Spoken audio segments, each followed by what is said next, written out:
So in Hangzhou 2025, I used Kata in final. That's my promise.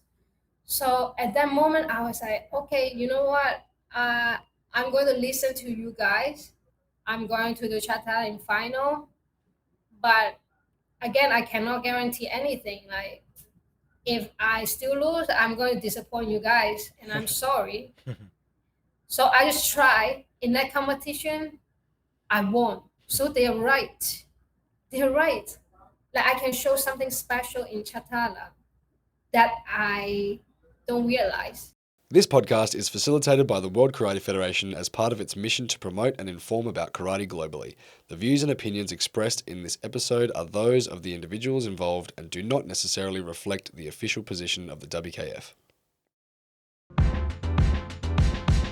Grace Lao from Hong Kong, Kata athlete. And now Grace is actually under her, like coached under herself and Sandra's coach, Jesus Del Moral as well. So The last 30. Are you listening to me when you tell you this? how many?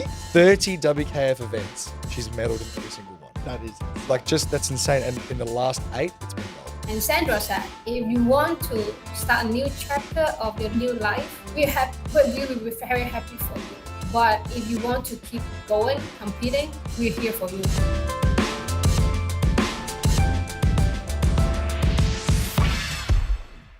Yes, hello. This is the World Karate Cast, the official podcast of the WKF, brought to you by Kaizen Culture.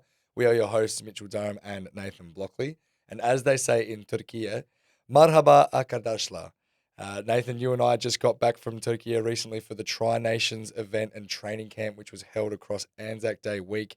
And I felt like it was necessary to shout out Sensei Okay Avrupa to the Turkish team and the National Federation for their incredible hospitality and making us feel super welcome, and sprinkle some Turkish in there today. Yeah, that's a great shout out. And for those who don't know, Anzac is a memorial for the World War One event that happened in Gallipoli. So it's an event that's very close to our hearts, and it's a time that we can look back and remember what happened and how our countries are now bonded in that history. So it was an event between Karate New Zealand, Karate Australia, and Karate Turkey. And yeah, it was just incredible, wasn't it? And to celebrate that friendship and solidarity, it was a great event, wasn't it? It was very special. Now, remember, make sure you comment down below where you are listening to the podcast from. We're trying to increase our vocabulary, so give us a country where you're listening to, and we'll give you a shout out and try and greet you in your national language. Today we have a very, very special guest, another deep dive episode, Nathan. Lau Sheung Grace, also known as Grace Lao from Hong Kong, Kata athlete, just superstar, one of the greats of Kata already. This is going to be a big, big episode, Nathan. She wasn't always the top of female kata in the world either. She was like Sandra Sanchez was obviously the go-to athlete for so many years, top of the podium in so many events. And now Grace is actually under her, like coached under herself and Sandra's coach, Jesus Del Moral as well. So it's going to be such an interesting to hear that story and that progression. Well, for those that don't know Grace's amazing accolade, career stat line, world number 1 currently, world champion, Asian champion, world games champion, grand winner, Olympic bronze medalist. But as you said, Nathan, it wasn't always like this for Grace. She wasn't always considered the queen of kata. What was interesting is going through her record list. Her first senior event was in 2011 at the Series A in Salzburg. Her first senior K1 medal is in 2013 at the Series A in Jakarta. And then the first K1 gold was in 2015, the Premier League in Coburg. And then it was so many bronzes and silvers at Premier League level, with obviously a gold in 2018 in Rabat. But it wasn't until her 7th attempt at the Asian Championships, the Continental Championships in Malacca, Malaysia, where she finally took the throne. And then following that, her performance at the Budapest World Championships 2023 with the silver, that's when the domination began. The last 30, are you listening to me when you tell you this? How many? 30 WKF events, she's medaled in every single one. That is insane. That's insane. And in the last 8, it's been gold. 9 Premier League golds, 10 silvers, 15 bronze. World Championships, gold, silver, and 2 bronzes. It's just insane how many medals. I can't even imagine what that wardrobe would look like. The display case. Yep. Just fantastic story of resilience and persistence. And that's something that we would love to get into with Grace, just how she pushed through those years of silvers and bronze and trying to knock on the door and then finally breaking through, because now she's just enjoying the fruit of her labor. Yeah, I feel like that earlier stage in her career is the one that people don't know. And that's what we're here to find out, is what was happening throughout those years, what her introduction into karate was. I can't wait for this episode, and I think it's going to be awesome. Well, let's bring her on right now. Let's do it. Hello, Grace. Welcome to the World Karate Cast. Thank you so much for taking the time to speak with us today. Tell us your story, and for the world to get to know a little bit about you. How are you today? I'm good. I'm good. How are you guys? Yeah, we're really great. Reading out all those accolades and the journey that you've had, it's just wild. How does that make you feel when you hear that being spoken to you?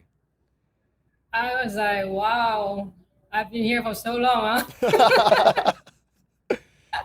Is it? And it's always nice to hear that, because I honestly didn't count um, how many medals in a row, all that stuff. But actually, the media in Hong Kong, they count for me. So every time when I read it, I was like, oh, one more. It's interesting. So it's nice to hear that from you guys too. Do you often reflect on what you've done so far in your career, and how it has been to get you to where you are right now? I think I reflect the recent competition like this kind of reflection more than thinking about, wow, like 10 years ago, 20 years ago, like that.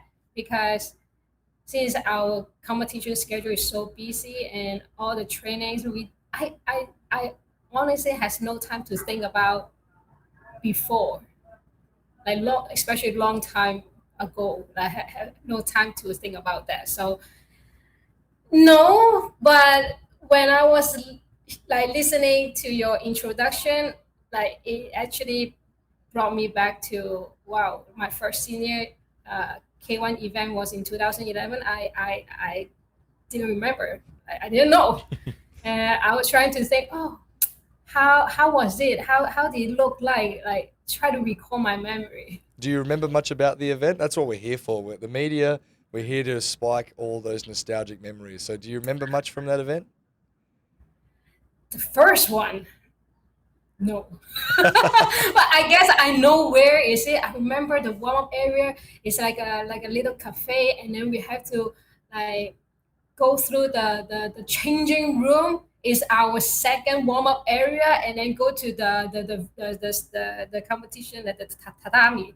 So I think just that, and everything else. I guess I just first one out and that's it. Not much memory on tatami. Yeah, well, of course, the one thing she remembers is the cafe part of Yeah, it. the cafe. Yeah.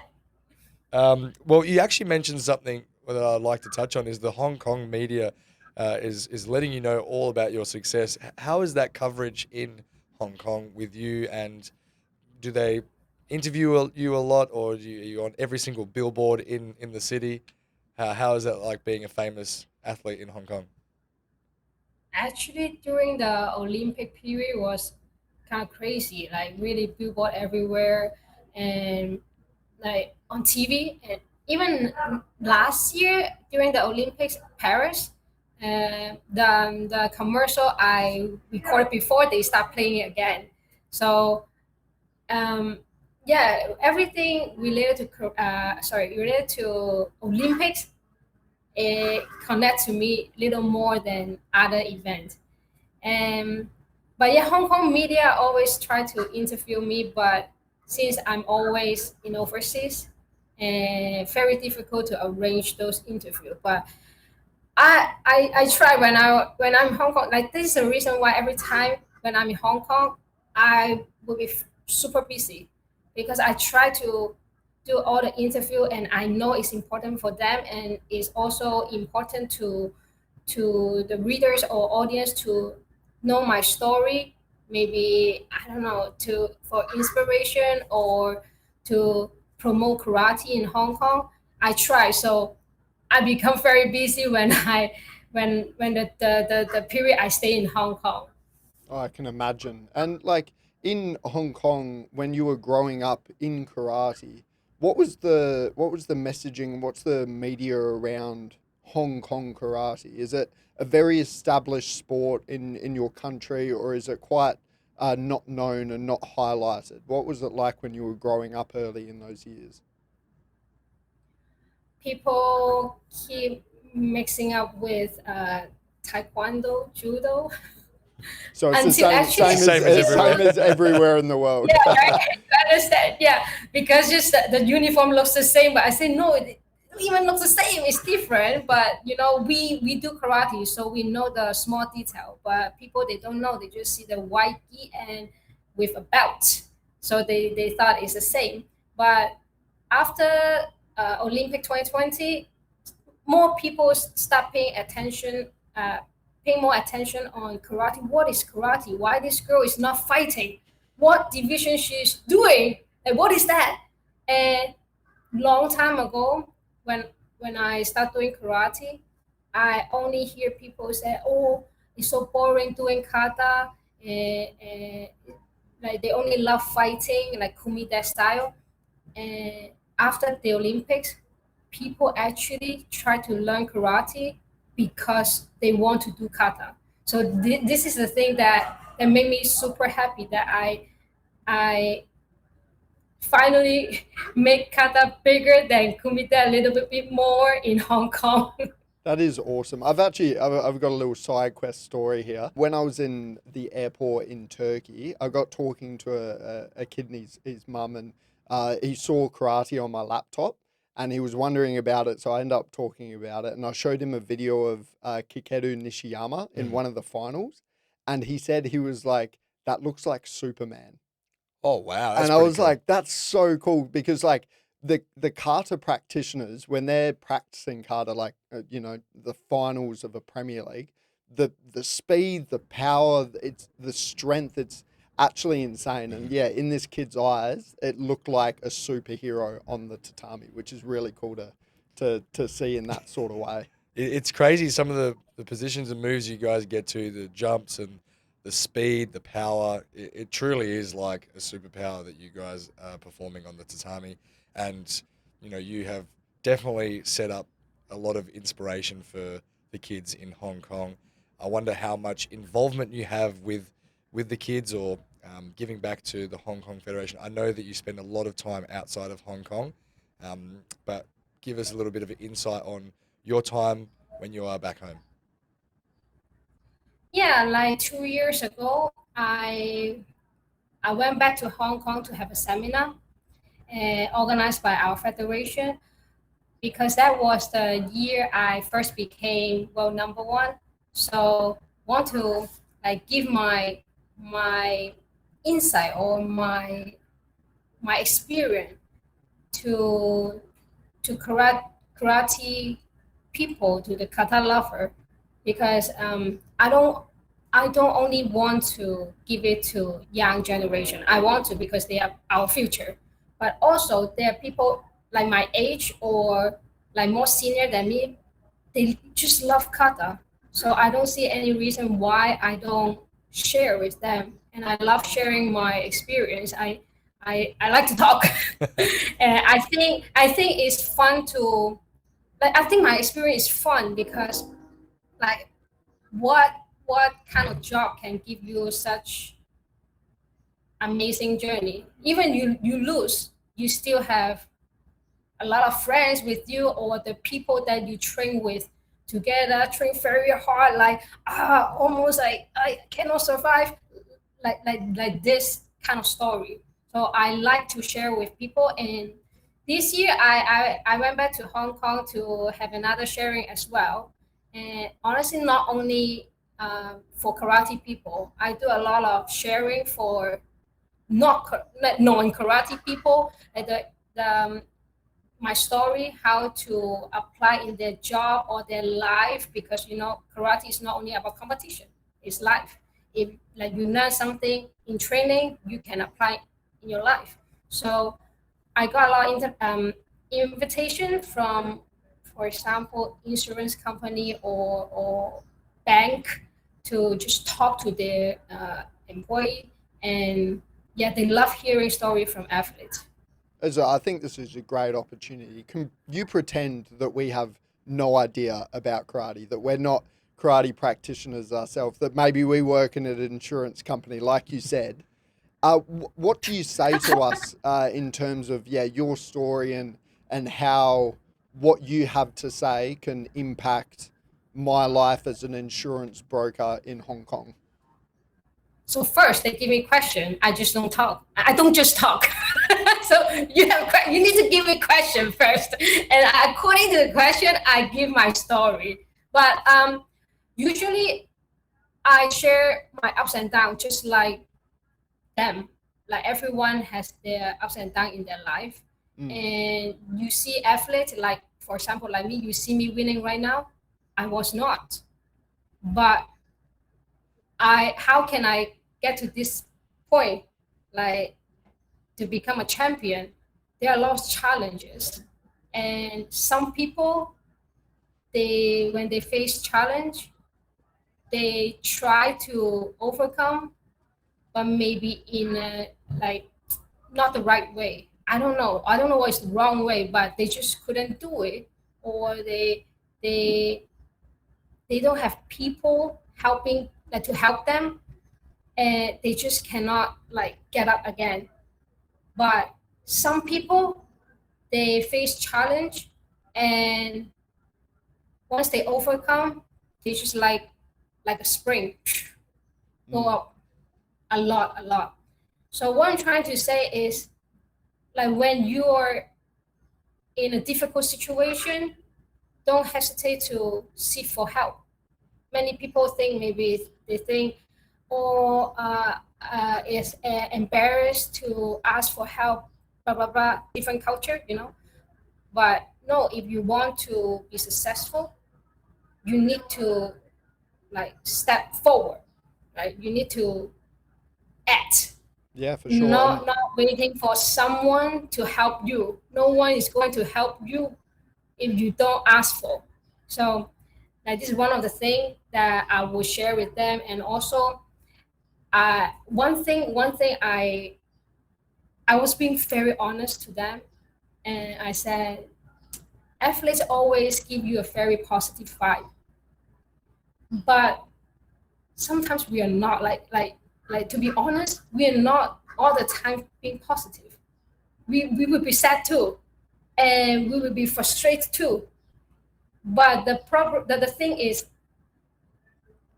how can we how can we overcome this feeling and be stronger? You can keep digging into this hole and cannot come back anymore, like cannot be strong anymore, because you just complain so much, and this that. Maybe some athletes say, oh, the referee don't like me, the tatami very slippery, maybe like this, all the negative things. They just complain. mm, But you have to figure out, because everyone have difficulties in their life. Maybe other people facing the same problem. Apparently, if you're talking about the tatami slippery, every athlete is competing on the same tatami, right? Then you have to figure out, if you want to win, you have to like overcome this problem. mm. If not, you just keep complaining, and that's it. Like, this is not good. Yeah, I So think I also want, yeah. I think like overcoming something like this and seeking help in order to do that is something that everybody faces, even this True. insurance broker in Person in Hong the Kong. bank. Yeah, person in the bank. So can you tell us how you've sort of faced this in your own career, where you may have been, struggling with something specifically, and you've seeked help, and that's helped you, rebound from that problem and become better for it? Mm, I would say in 2024 in Cairo, after that competition, and I feel like I cannot handle my nervousness in competition because that year in 2024, I was under a lot of pressure because of my expectation or people's expectation. Uh, that year, the two very good Japanese, Shimizu Kyo and Ono Hikaru, they retired. So I expect a lot on myself to be to replace the Mm. spot. Um, but that year, I made a lot of mistake on my performance. I lost balance so many times, and it never happened in my training. So I was like, why it happened now? It's not my like usual problem, right? So I try to uh, help myself. I didn't seek for help at the beginning. And then you know what? In Antalya, I got gold medal. So I thought I figured out.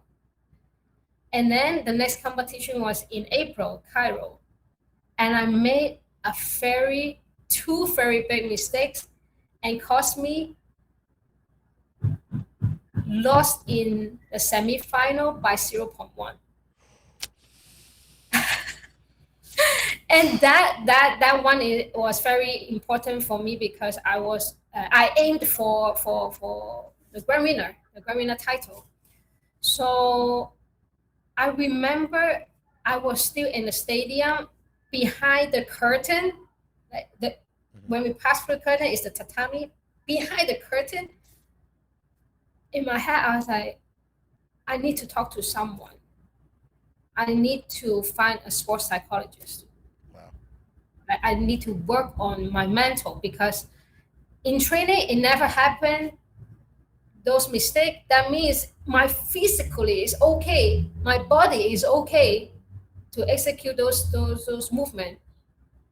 But then in competition, it just goes wrong. Things goes wrong. So it definitely something, uh, maybe pressure, not maybe 100% pressure, or something else happening in my head. So that is the first, not the first, but a very important timing for me to seek for help. And I believe that is one of the reasons why I can become a champion right now. Mhm. That helps a lot. That is amazing. And there's a lot of courage that an athlete has to show to look at themselves and go, I actually need some help. And maybe not even just an athlete, but anyone in general, for people struggling with anything to take a second and go, I actually need some help, and then to go seek that help. It's a very big thing. Did you find that you had this willingness to explore new ways to improve and take a step into that through your childhood? Were you always like this? Were you always thinking to yourself, I'm going to reflect and I'm going to try and get better in these ways to try and get help? Did you always, operate like this throughout your childhood? Uh, it's a very good question. I don't think so. And I think the reason is because I never take one thing that serious. Uh, Once I realized I take karate very serious, I would put down my ego to ask for help. But when I was a kid, there's nothing. I think it's okay. I lose. It's okay. No problem. Because maybe I don't actually care about that.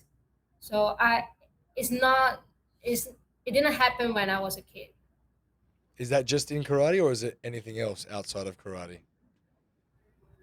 You know what? Now I grow up, I feel like outside of karate, I'm also like this. I, I, I think my personality changed a little bit after I stay in overseas more. And before I was very shy to ask. It's not like, oh, I think I know everything. I don't need to ask anything. It's not like that. But I'm very shy to ask. I'm embarrassed Um, but now I just think, okay, if you don't understand, if you don't know, just ask, no problem, because everyone asks question. So just just like don't let it bother me so much. I don't let it bother me now that much. Maybe still a little bit. Sometimes I will think twice if I should ask this question. But you know what? Sometimes maybe if you like, of course, you try to figure out by yourself first. But if you know that no, this is not in my profession, then ask for help. Yeah, I think that's a very important point to cover. Did you always know? I want to bring it back to the childhood a little bit, because the start in karate is very important, and that's where you would have learnt these values, and over this journey, that's where you learn these values. Did you always believe that you were going to become world kata champion?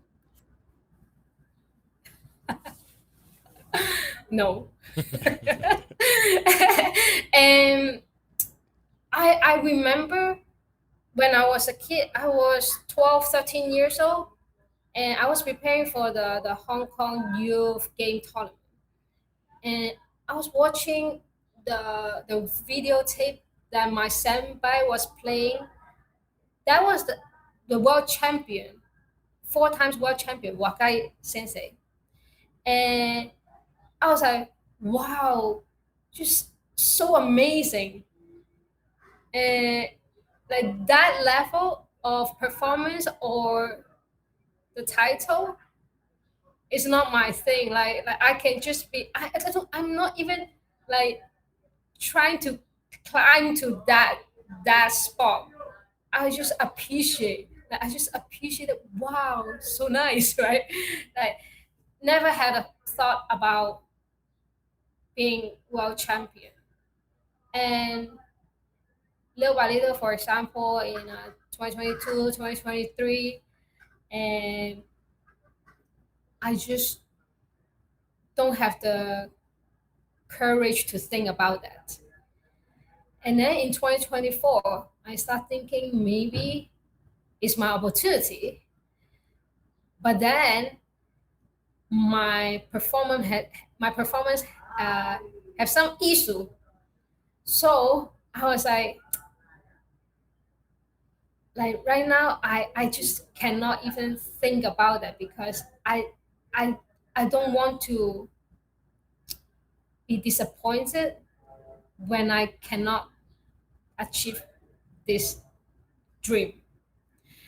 So I'm telling you, most of the time is I don't have the courage to think about that. If you ask me, did I have this thought, or would it be perfect if one day I become world champion? Of course. But I didn't have the courage to think about that. Did that time during you touched on 2022, or there's actually a period of time here between 2020 and 2023 where you got 13 medals. Eight of them were silver and five of them were bronze. And then there was a few golds, but there was mainly silvers and bronze during this time. That must have been obviously people look at that and they say, wow, Grace was achieving so much and getting all of these medals. But as an elite athlete, and something that we all understand is that silver and sometimes bronze is not the medal and the color that we're after. And it must just be such a long time of feeling like you're defeated and losing and you're not able to achieve that gold medal and break through. During that time, how hard was it to mentally get back on the horse and be resilient and have that willingness to keep pushing to then obviously break through? Is that sort of what you're touching on there with the not having the courage to think about becoming world champion? Those time very very hard. And being honest, getting bronze is easier. Like let go of the not being champion, that this feeling, because I would think like, oh, at least I got a medal, right? At least I got it. But for I think for 2 years I only got silver medal, and little by little, I feel like I did something wrong because I lost. Like I literally did something wrong. And then I remember one time, I think it was in Baku, and I told my head coach, I'm sorry. He said, why? I said, oh, because I lost in final. He said, why would you say that? And and when I think about it right now, I was like, yeah, why would I think like this? I still got a medal. I still went to final, right? But I guess in those times, I lost too much, too many times, too Mm. many times. That I feel like I cannot break through this is my fault. So it was very tough. But then every time I would look at the points of every judges, they they vote against me or vote for me. And first year maybe I lose more, but then on second year, little by little, the referee start voting for me. So the the gap become smaller. So it gave me more motivation to keep pushing, keep trying, and also I try to change different kata in final to see if there is any hope. And yeah, so it was actually very tough. But if I want to win one day, the only thing I can do is just to keep trying. There's no other option. What was the difference maker that made you start? You know, like, obviously you're on a streak of gold at the moment. I think Mitchell said it was 8 gold medals in a row, so far. So what changed between that period where you couldn't quite break the gold medal and you were getting silver, silver, silver, silver? What changed between getting that last silver and getting your first gold, and the way you've been since? I think there are different aspects. One of them is that the choice of kata. And Sandra want me to do chatala so much. And I actually didn't want to. But I guess people see the potential in me more than myself. They're not the only person saying they see special thing of chatara in me. But I always don't have much confidence in this kata. So before I would be like, oh, let me try the kata that I like, right? So I did unshu for 1 year. For 1 year, I feel like at that moment my strategy was to just get into final first, and maybe Unshu could be my signature kata. Who knows? Because Sandra was the first one who brought Popcorn in WKF competition, and it became her signature kata, and she did a few times in final. So I was thinking maybe let me try. Maybe Unshu could be my final kata, right? And then little by little, I heard comments from people. They say, "Hey, your popcorn is better. Your super limber is better. Why don't you try doing final?" Okay, then now I know my plan doesn't work. So on the second year, I tried to change different kata, and that is the moment I start seeing the points getting close. Um, then in 2024, Paris, I chose my favorite kata, Papuan, in final, which the people around me they didn't agree with this decision. But I said, hey, you know what? In Paris, the tatami is very slippery. Everyone knows. Everyone knows. I said it's not safe to do chatara. this is one of my problem. What I just said, right? I said, oh, you complain about the tatami very slippery. Everyone is on the same situation, right?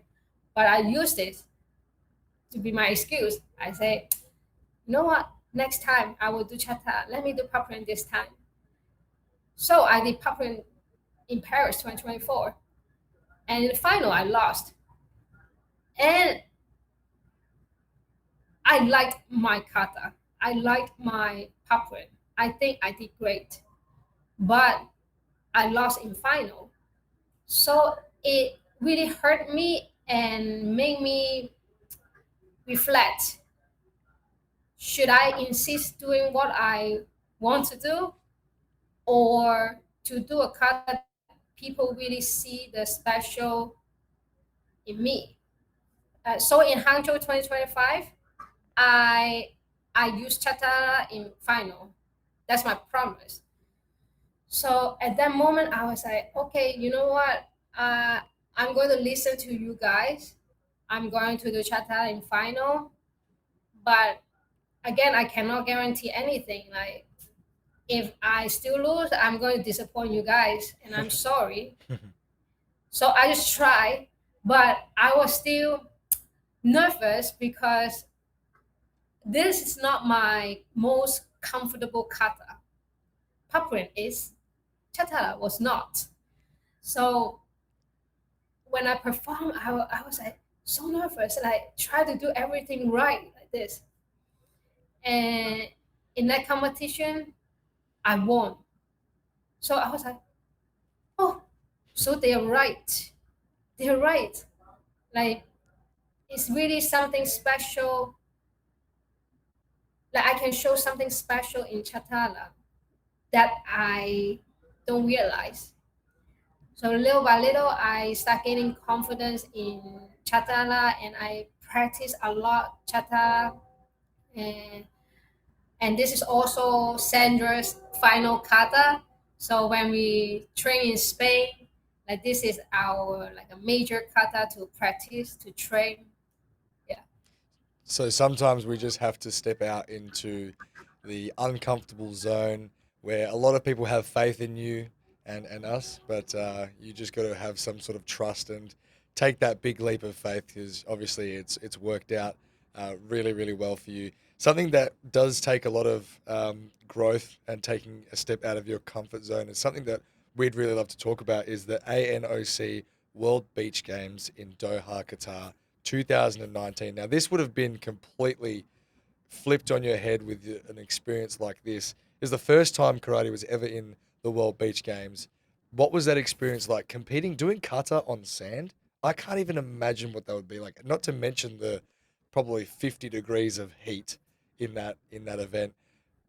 Just take us through that time and what that was like and how special that was for you to compete in Qatar. World Beach Games was a very special, interesting, and funny experience.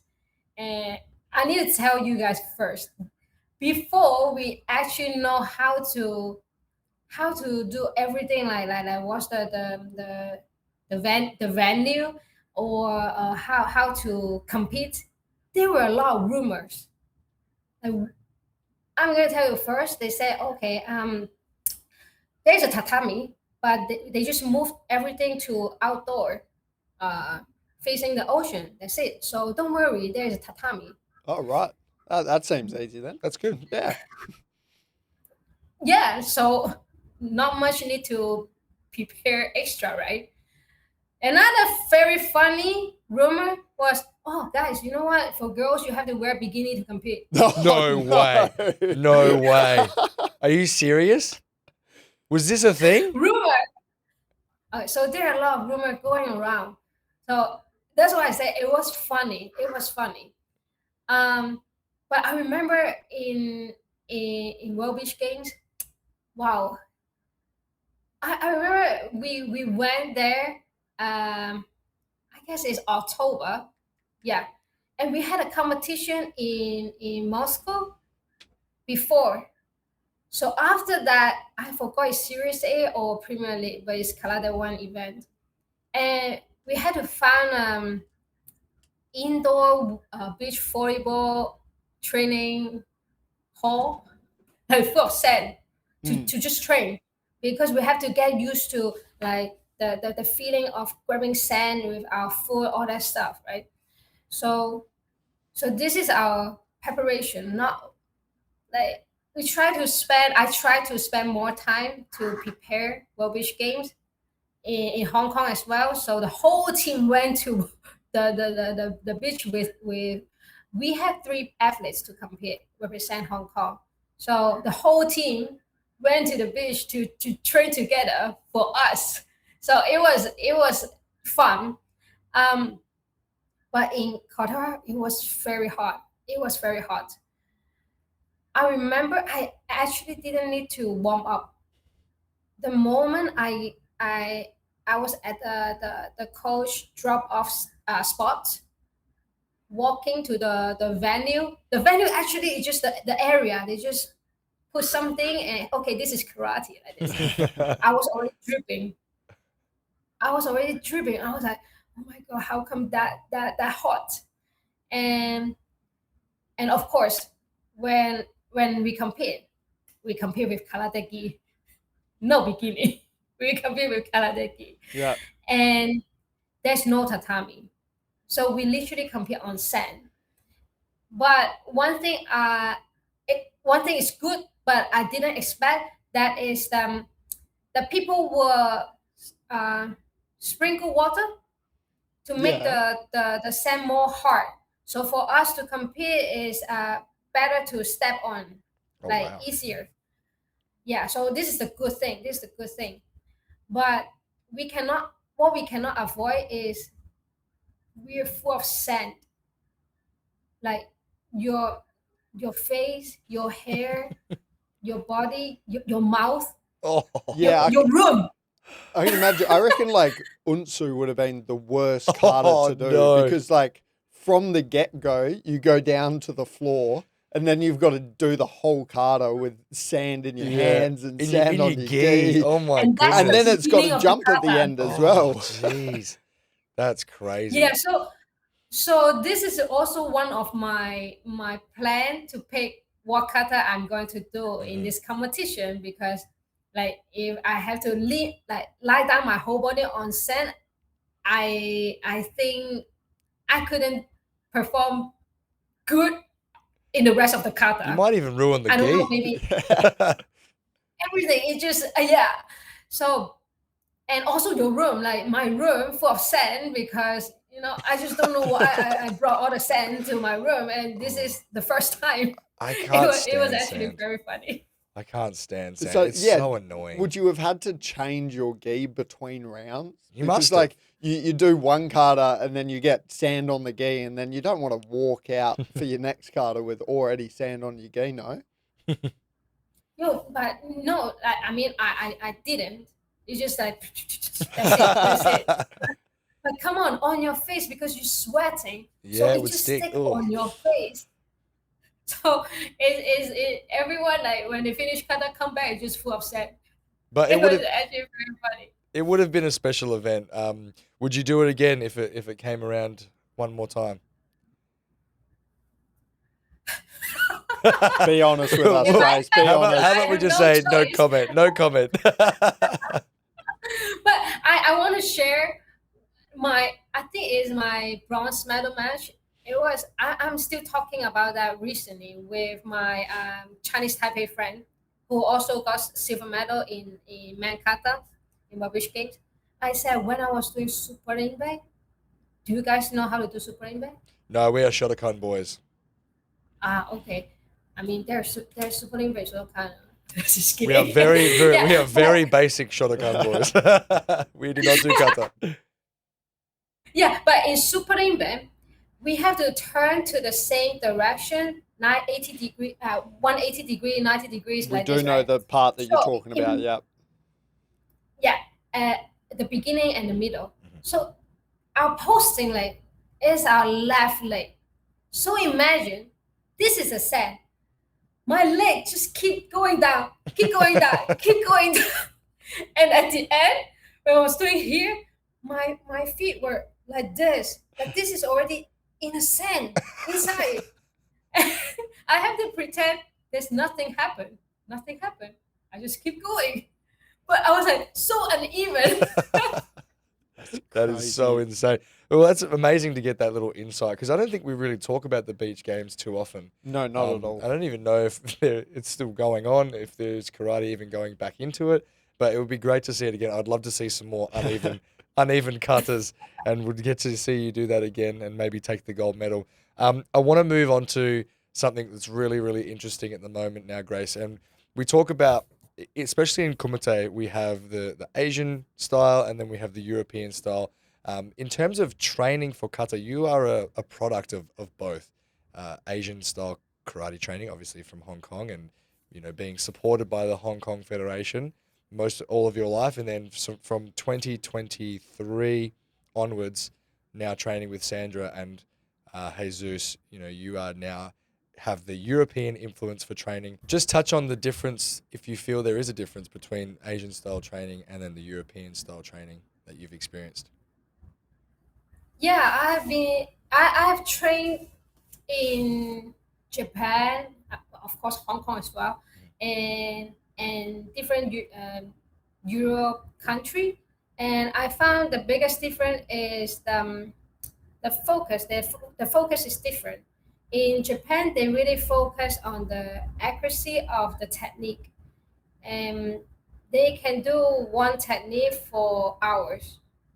Um, but in Europe, they where I train, not I'm not talking about like all European Of country, course. but where I used to train, they specifically mentioned about right now is like you're a kata athlete.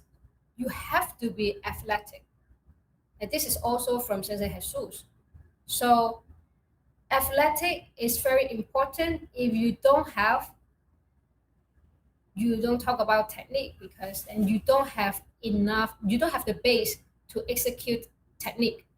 So this is the big difference because in when I train in Japan, what we start building the first is the technique, but in Europe is completely opposite way. So I found I found both very good thing. So right now I take it as a compliment. You say I'm mix of both styles. Thank you. It's true. It's true. And just take us back to the time that you met Sandra. Obviously, you would have met Sandra in your time competing. I believe the record is 6-1 when Yeah, she was still the competing. one 2018 gold medal Yep, would have yep. been the one that you defeated Sandra, but otherwise, she got the better of you. Yep. What was it like meeting her, and then what was the decision to go and train with her and Jesus? Mm, so our first met, of course, not in competition. We met a long time ago, but uh, like talking about training together.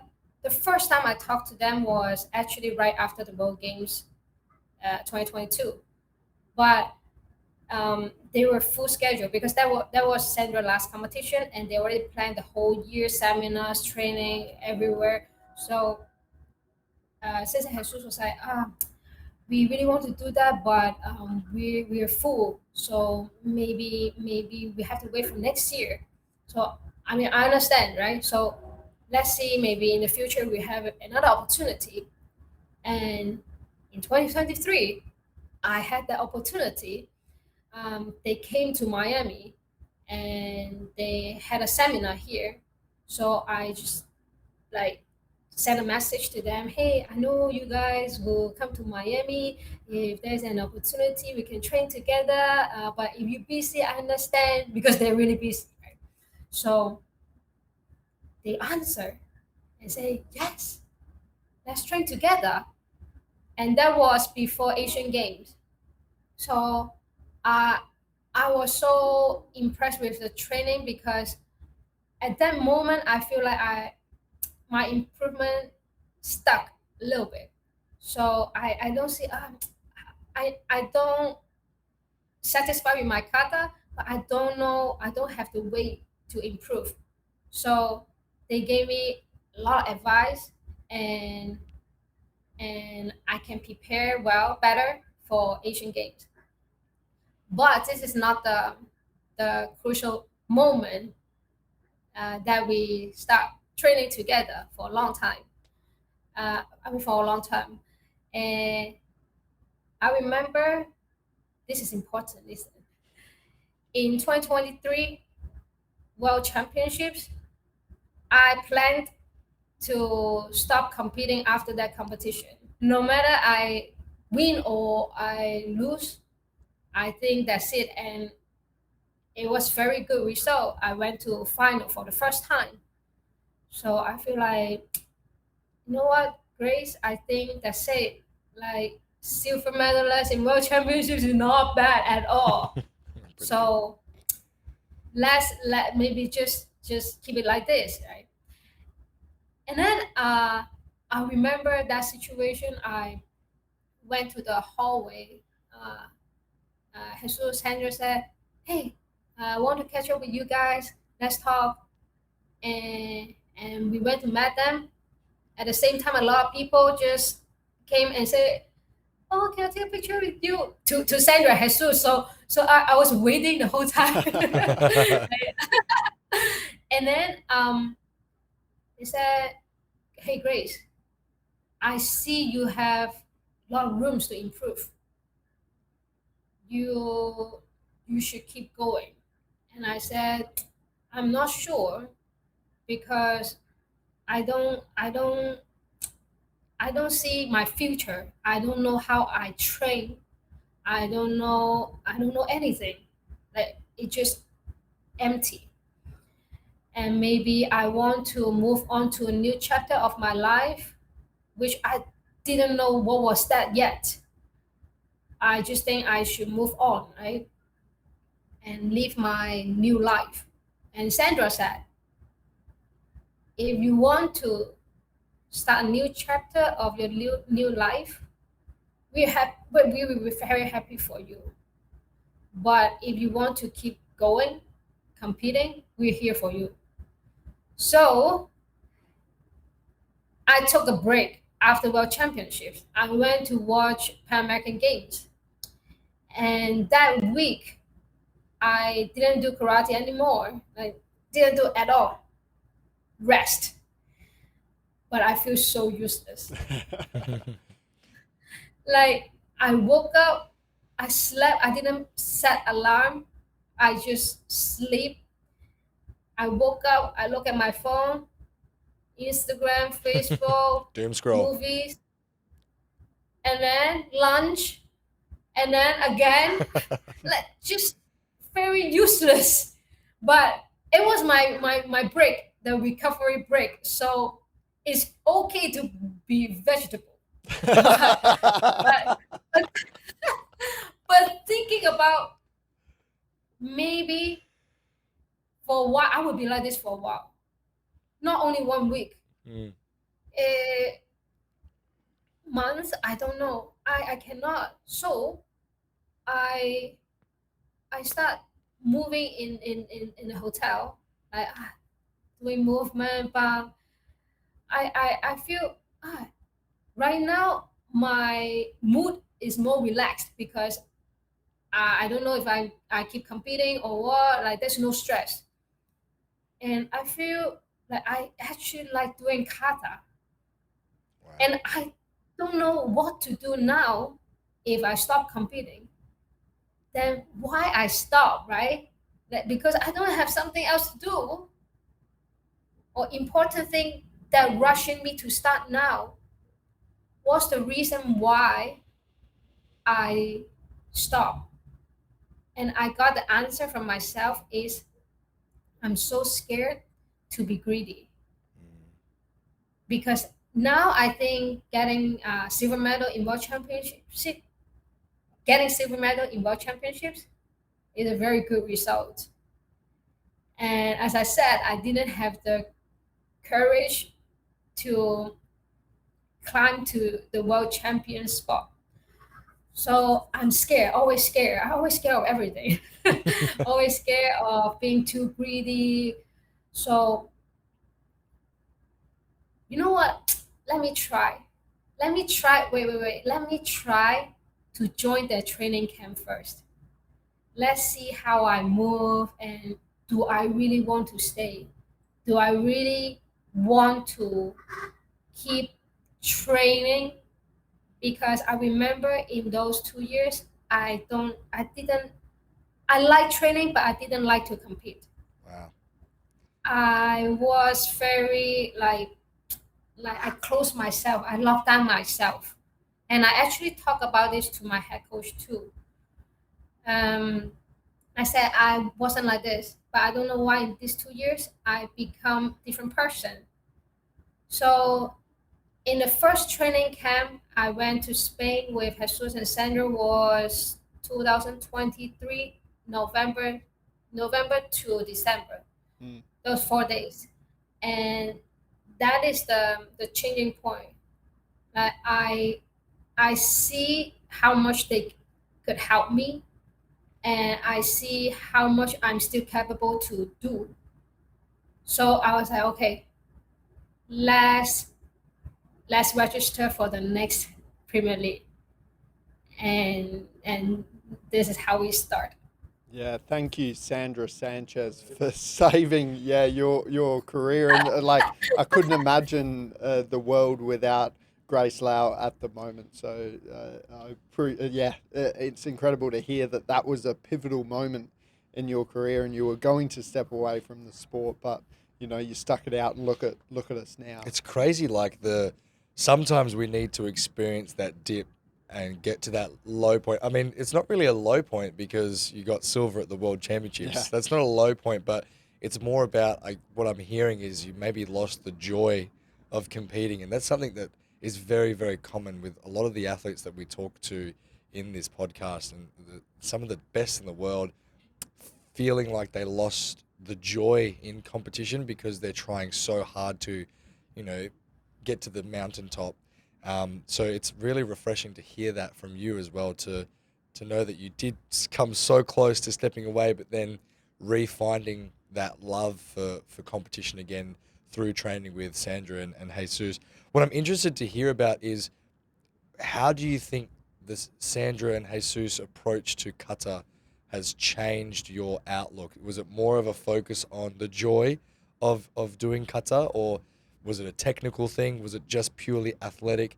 How do you think that Jesus and Sandra has changed your mindset going to competitions now?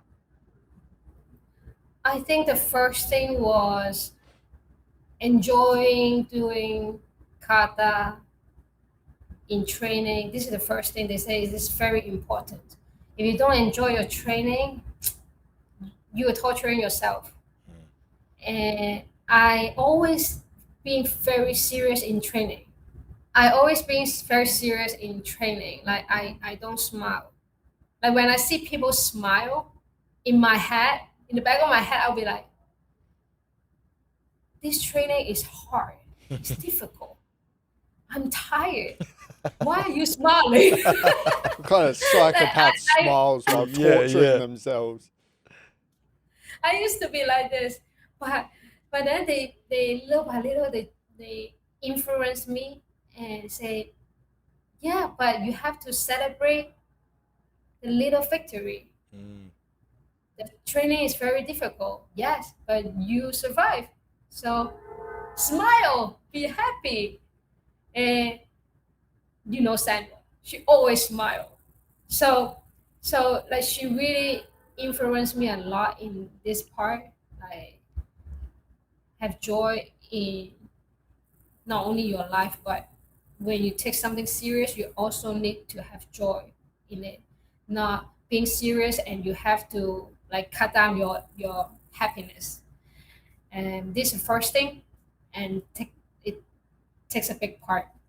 And also, of course, technical part and physical part is very important. But I would also say the confidence part because Sandra actually pointed out one thing very good, and I reflect, and it's very true. Like when I think about it, it's very true. He said, um, "You Asian, maybe because of your culture, you always need to be humble.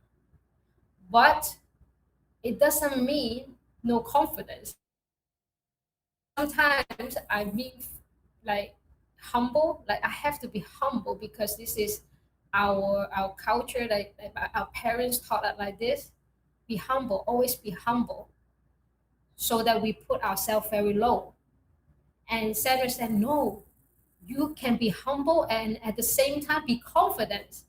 So I was trying to find the balance. Oh, how to do it? Like how, like what does it mean exactly? Right.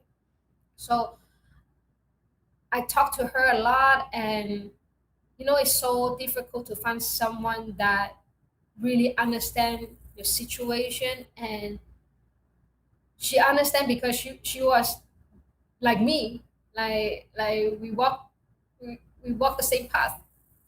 Her is more amazing, but she will understand my situation. Like, for example, I said, Sandra, I don't know why in this competition, I know in that match I can win, but I don't know why I'm very nervous. Like I was shaking, blah blah blah. And she said, "Don't worry, Grace. It happens. Like to her before, also like this." And then she would share to me, how she faced this problem or overcome something, or maybe my focus was not there, is somewhere else. So if someone else telling me this, I would think, okay, maybe, but I'm not sure. But if Sandra tell me this, oh no, okay, okay, okay. So it's kind of normal. So now I'm going to fix it. Okay. This is how I think when I talk to her. I trust her because of her experience. And she's the goat. And She's she's the the goat. goat. So fair enough. Like, I mean, well, if Sandra told me that I am a giraffe, I'm like, I'm a giraffe. I'm like, I believe you. I believe you, Sandra. If Sandra said that you would be a really good kata athlete, you I'm become switching. you Yeah, I'm switching? switching. I'm throwing away the gloves and I'm putting on the Kata belt. I'm getting a shredder gi. That's it. I want Sandra Sanchez No, in the no, no, no. comments of this. Please, let's not forget about the Chatanyara influence. Obviously, we talked about that before, how much of a difference that made in your journey and the success that you've had so far. I would like to, I think this is a very hot topic in the world of kata at the moment. How important is this, like, kata choice? And do you like the fact that in medal matches you can repeat a kata that you've done previously? Do you like this idea? Do you because before you had to have like 7 different katas and you couldn't repeat. Now you can repeat. Is this a good change that you see in the world of kata? I mean, mm, repeating kata in medal match, I can see the good and I wouldn't say bad, but I would say the part that I don't like. The good thing is everyone can do their best kata, so it become more fair in Mhm. medal match. But I also think it's fun to play with strategy, and I like this. Like if we cannot repeat kata, so everyone has to do how many? 6 different kata, and then the game starts from round one. How would you put all your kata round by round? And if you have a tough opponent, or how will you switch? Like I think this is the fun part, right? Like for us to compete and for you guys to watch. So I like if there is no repeating kata. But I understand why they put this new rule because it's more fair to have their best kata for medal match. I like it. I love the idea. Like, because when you see someone, they pull out, you think is their best cutter. Like, if Mm. someone, like, let's say Grace pulls out Chatanyara in the second round, you're like, oh my gosh, she can't use that in the final now. Yeah. And it's just like there's so much excitement. And it makes you think, oh my gosh, this person was really, rated highly in the early rounds. So, and then if I use this now, then I can't use it later. I just think there's so much hype around that idea. But as you said, it is good to see that, in the medal matches, the people that are there are performing their best, and it's the highest quality of the participants. So it is Yeah. good to see that. But yeah, I love the suspense. I'm on the same page. Yeah. And we noticed that in the pool stage, you don't often do Chatanyada Kushanku. You save that for like later rounds and the final, even though you can repeat it. Is there a reason why you don't sort of use that final kata earlier in the rounds? Um, First, this is the idea of Sensei Jesus. He doesn't like me to use Chatala before final. Fair enough. He want me to say for final. This is my like only for final. Is that like a mental And thing? mental thing. Yeah, is it like an idea that this cutter is for the final, and it's sort of a special time when you're competing with it? I actually didn't ask him why, but I guess Just like Sandra. Sandra says something, I say yes. Yeah, If Jesus says something, yes. I say okay. No, but if he didn't say that, um, I wouldn't do that neither because, as I said, I like to play with strategy. So why would I repeat kata if I like to play with strategy, right? Mm. But if in a situation that oh my god, like I really need to pass that semi-final, I have no confidence with other kata except chatala, I will put chatala out. But this is the fun part. I can train my other kata as strong as chatala, so I don't need to repeat kata, right? Mhm. So this is my goal in training. I train my other kata that I think I can also put in final and win. This is my goal in my training for all my kata. I Wow. think that makes you a more well-rounded kata athlete as well. I'm going to ask you a hypothetical. I love a good I hypothetical. love it. Let's say in a Premier League you draw Maho Ono in your pool. So it's not seeded. You won't face her later in the stage. She's in your pool. Are you pulling out Chatanyada Kushanku against her in the pool stage? No, No. Oh, that's why she's the goat. No, that's so confident. That is awesome. I'm gonna explain why. Because I would love to challenge myself too with other kata. That's so good. She like this time in Lashan, she also changed her final kata. Mm. So I think it's fun to do it like this. If like I also want to see if I can win the round with my other kata that I also put a lot of effort on it. This is the reason. What do you? Oh my God. What do you think your second best kata is?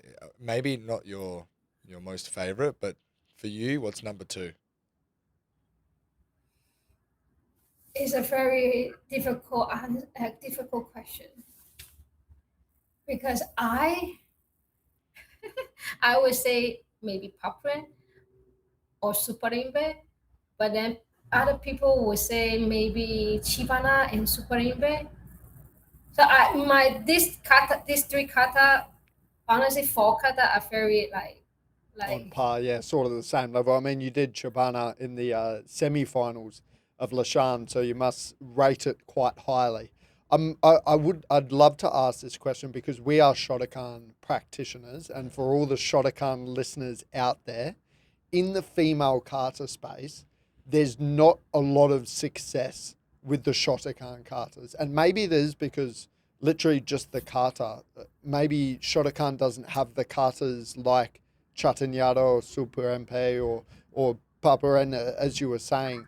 Do you feel like there's a big gap between the styles at the moment in especially the female kata space? Because in the male kata space, there's quite a few really successful Shotokan practitioners, but in the female, it seems to be a bit more of a gap. Do you sort of see this? Do you feel this in the kata space at the moment? yeah. But let me ask you a question. If you look at Shitoryu kata, do you agree that it can show different style like female can show elegant and speed, and guys can show speed and also be strong, powerful. Do you agree with that? Yeah, I think it can show all the different aspects of kata, like Okay. athleticism, power, speed, elegance, all of it. Yeah. But in Shotokan, it seems like the style is like this one Mm. being very strong. Oh, So I I have to think agree with that. especially men kata doing Shotokan very good. They set the high.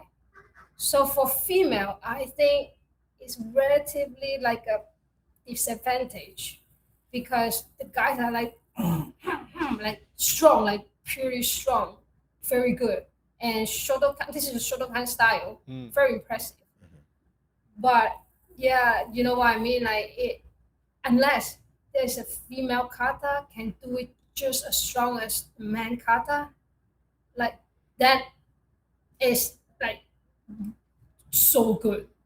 Yeah. Actually, I found someone like that, but she retired already. But she's so good. Who was it? Ishibashi? Okay. Yeah. Okay. Right. And it was just special because she was so strong in her Shotokan kata. Her the impact she made was very good. Like I saw her in national games, Japan national games, 2024, and I was so impressed by her performance. And she did team kata in WKF before, but now her team retired. But I would say if I think about female kata in Shotokan, she impressed me the most. Yeah. That's Wow. fantastic. I suppose I think the thing we're looking at now is what's left for the future. You Hmm. know, you've achieved so much in your career already. You've, in a way, only just reached the top. Like 2023, after the World Championships, it's been the last 3 years you've been on top of the world. You're still young in your career. You've still got quite a few more years to go. Hopefully, we don't see you retire anytime soon. What is left to achieve for you? I know that the Asian Games is one thing you've achieved two bronze medals at that, so I'm sure you're looking to tick that one off the list as well. What is left in your career, Grace? I think after Asian Games is pretty much like that's it. Because I as I said, I don't want to be greedy, and I achieved my goals already. So right now it's just Asian Games left, Asian Games champion. This is my biggest target right now, and I'm type of person that I would not think about long time like later in the future Yep. too much when I have a very big goal at this moment. It's only a few months left. So right now, my all focus is on Asian Games at this moment. Uh, I don't know what's going to like if my plan is going to change in the future. Like next year, I'm not sure, but right now Asian Games.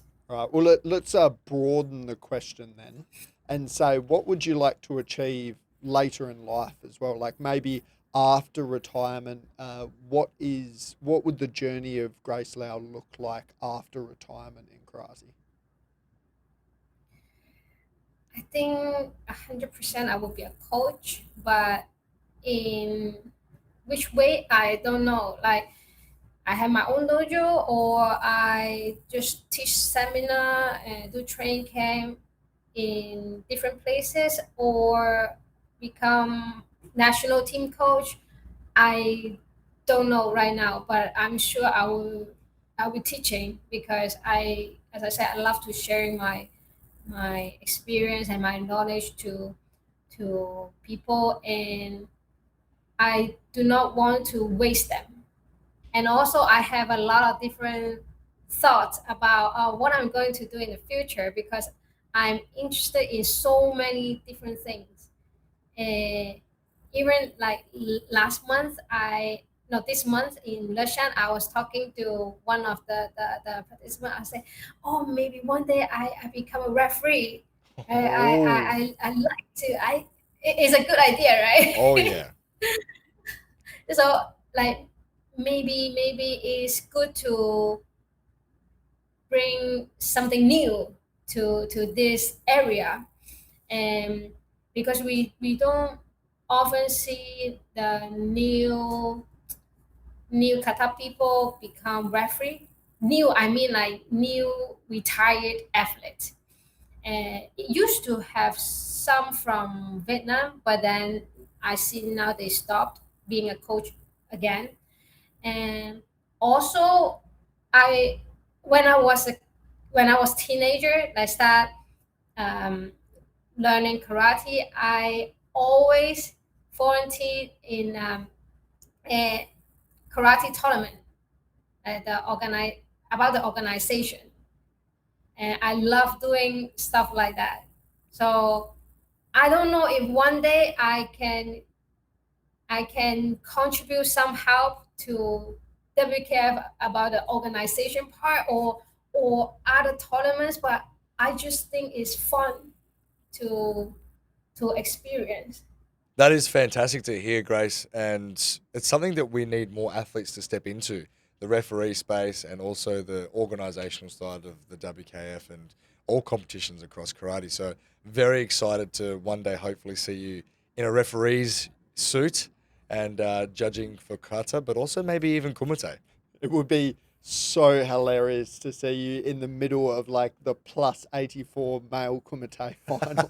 Imagine that, tiny Grace. I think that, but you'd have to like, you'd be half the size, I reckon. It'd be hilarious. But I think doing that would inspire so many people around the world to step into that referee space, because it is something that, yeah, we need more and more of in the world of karate. But before you do jump off into the referee space, what in terms of kata, female kata and competition, what would you say you would like your legacy to be, Grace? So I'm actually very proud of myself. Proud of my result in 2017 Series A in Salzburg. In that competition, I got gold medal, and I opened the door for myself, and many people came to talk to me and tell me that I also opened the door for them to let everyone know that we can beat Japanese. Back then in 2017 or before, it was almost like an impossible thing to beat Japanese. They are very good. They are very good. But also, we give it up before the match starts. When we play with strategy, we only aim for a bronze medal match if we see them in our draw. So we kind of giving up taking the challenge.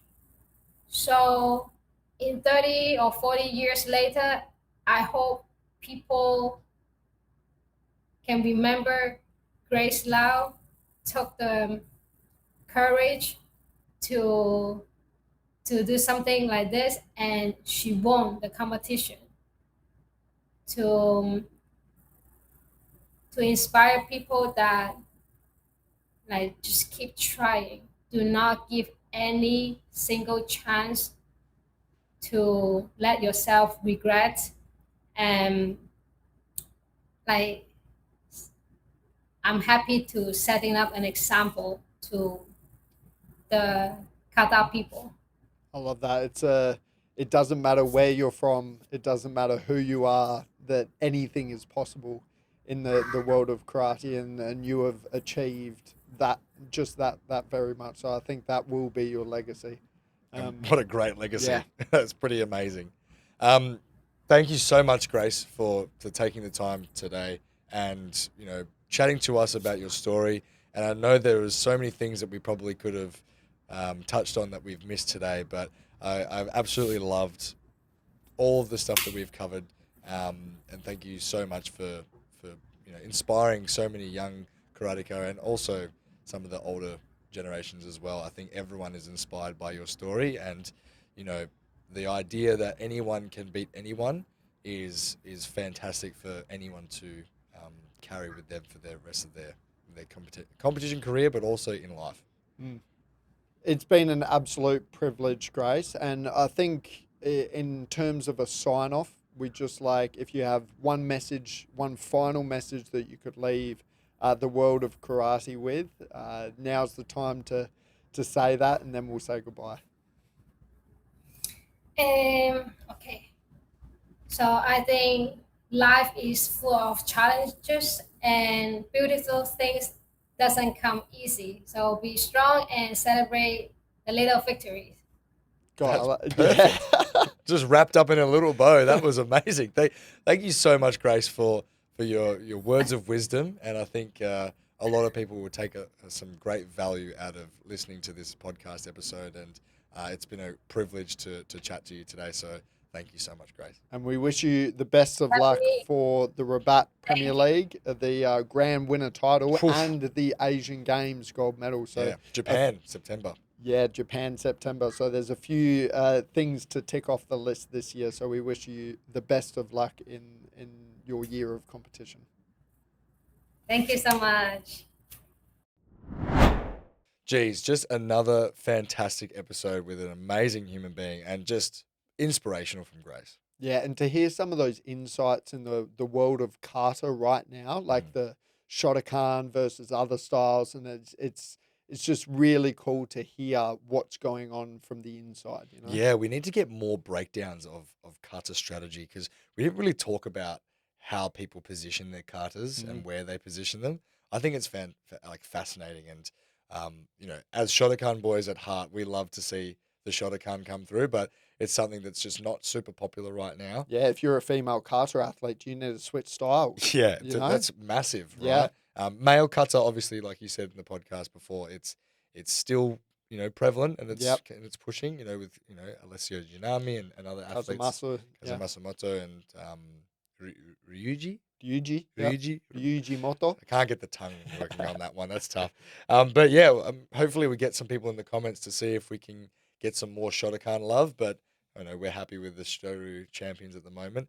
But in terms of Grace, fantastic story, and who knows, she's probably going to dominate for the next whenever she feels like it. Hopefully she stays in the world of karate. Well, she's obviously going to stay in the world of karate. She's going to be a referee. It's so cool to hear that she's thinking about refereeing. I think that's something that we need more of, and we need to just bring more praise and highlight how important it is and how much of a career you can have being a world referee, because it's a lifelong endeavor and you can do some incredible stuff.